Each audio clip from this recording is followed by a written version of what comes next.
వచ్చినంత మాట్లాడినా నన్ను ఎందుకు వచ్చి డిస్టర్బ్ చేశారు? ఒక్క మాట చెప్తే వెళ్ళిపోతాను సార్. అంటే నేను అడిగేది రెండే రెండు నిమిషాలు మా వాళ్ళ దగ్గరకు వచ్చి సీఎం గారి పేరు ఎందుకు తీశారు అండ్ నన్ను ఎందుకు డిస్టర్బ్ చేశారు అనే 2 విషయాలు చెప్తే నేను ఇక్కడి నుంచి వెళ్ళిపోతాను సార్. ఆనరబుల్ సీఎం గారి పేరు తీసి ఇలా చేయడం కరెక్ట్ కాదు సార్. నా రిక్వెస్ట్ ఒకటే, వచ్చి ఎందుకు ఆయన పెద్ద ఆయన పేరు ఎందుకు తీశారు, నన్ను ఎందుకు మా వాళ్ళని ఎందుకు బెదిరించారు అని అడిగారు. అదొక్కటే నాకు చెప్పామనండి. ఎవరైనా కంప్లైంట్ పెట్టారా, మేమైనా తప్పు చేసినామా, ఎందుకు వచ్చారు? ఇన్ని సంవత్సరాలు లేదు, 93 నుంచి ఉన్నాను తిరుపతిలో. నేను పుట్టి పెరిగింది ఈడ. మళ్ళీ 93 నుంచి క్యాంపస్ పెట్టినాము. ఇన్ని సంవత్సరాలు ఏ పోలీసు నా గురించి రాలేదు చెకింగ్కి, ఎవరు రాలేదు. ఈరోజు ఎందుకు కొత్తగా ఇంత స్పెషల్ ట్రీట్మెంట్ నేను యాడుంటాడా? నేను ఎప్పుడైనా ట్రబుల్ చేసినానా? 10 మంది నవ్వులు ఇవ్వడం తప్ప ఇంకేమైనా చేసినానా మీకు?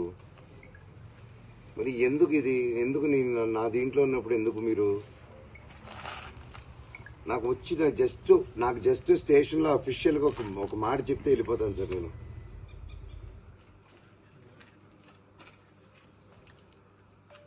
రండి సార్, వెయిట్ చేస్తాను సార్. సార్ నా రెస్ట్, నా ఆరోగ్యం గురించి వద్దు సార్. సార్ ప్లీజ్,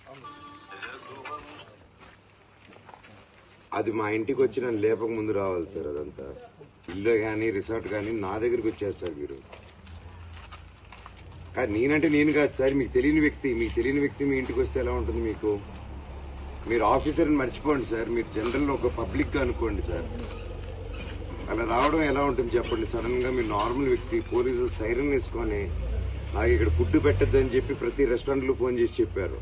నాకు ఆశ్రయం ఇవ్వద్దని ప్రతి దానికి ఫోన్ చేసి చెప్పారు. వినండి సార్, ఇప్పుడు అది మీకు తెలియదు. మీకు తెలియకుండానే మనోజ్ ఎక్కడున్నాడో వచ్చేసారు మీరు. అవన్నీ తెలియదు, కానీ మనోజ్ ఎక్కడున్నాడో తెలిసిపోతుంది. నేను పెద్ద ఒసామా బిన్ లాదెన్. నేను నా కోసం అంత డిపార్ట్మెంట్ అంతా పనిచేస్తుంది.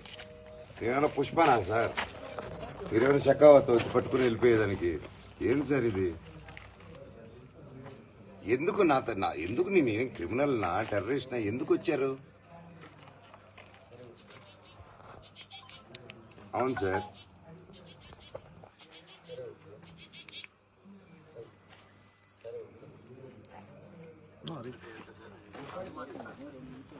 ఇది 10:30కి అభిమాని, పోలీస్ డిపార్ట్మెంట్లో ఒక అభిమాని 10:30కి సైరన్ వేసుకొని హీరోతో ఫోటో దిగాలని అభిమాని వస్తారు. అదే మీరు చెప్పేది సార్?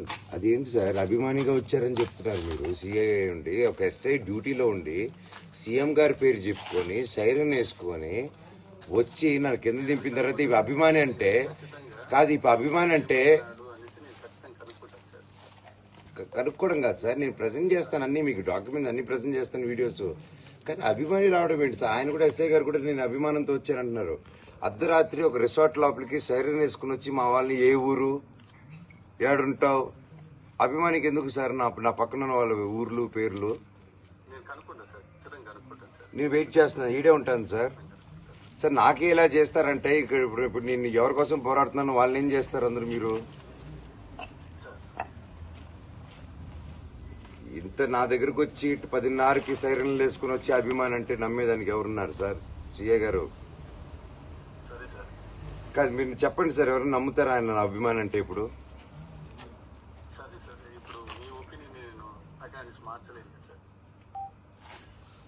నా ఒపీనియన్ కాదు కండి, మీరు చెప్పేది నిజంగానే నా అభిమాన కాదని అడుగుతున్నా.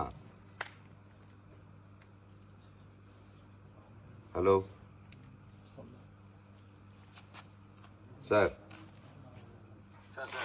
ఆయన నా అభిమానాన్ని అడుగుతున్నా. నేను అభిమానం కోసమే వచ్చాడా, ఇంకేదైనా వేరే ఉద్దేశంతో వచ్చారా ఆయన?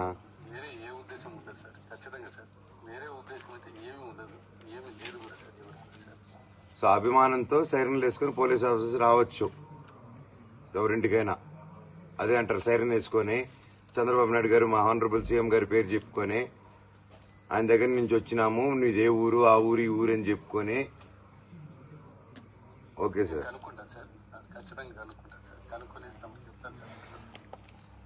లేదు సార్, అంటే నా ప్రాబ్లం ఏంటంటే నేను వెళ్ళిపోతాను సార్, హ్యాపీగా వెళ్ళి పడుకుంటాను, రేపు హైదరాబాద్ పోతాను, అంతా బాగుంటుంది. కానీ ఇక్కడ నేను సపోర్ట్ చేసే వాళ్ళ పరిస్థితి ఏంటి? నాకే జరిగిందంటే అభిమానంతో వాళ్ళని ఎత్తుకుపోతారంటారు కదా. లేదు సార్, అలా ఏం జరగదు లేదు సార్. అలా ఉన్నప్పుడు ఇదే సార్ నా నంబర్, ఎప్పుడైనా అడగండి సార్ నన్ను. ఓకే సార్, నాకు రిటర్న్గా ఒకటి ఇచ్చేయండి సార్. వాట్సాప్ మెసేజ్ పెట్టండి, రిటర్న్గా ఇలా జరగదు, ఇప్పుడు అభిమానంతో వచ్చారని ఒక వాట్సాప్ మెసేజ్ అయినా పెట్టండి, నాకు బయలుదేరుతాను. సార్ అలాగే సార్. ఇప్పుడు అభిమానంతో జరిగింది, అంతకుమించి లేదని చెప్పి పెట్టండి మీరు, నేను వెళ్తాను అప్పుడు. సార్ అలాగే సార్. ఈ నెంబర్కే పెట్టండి సార్.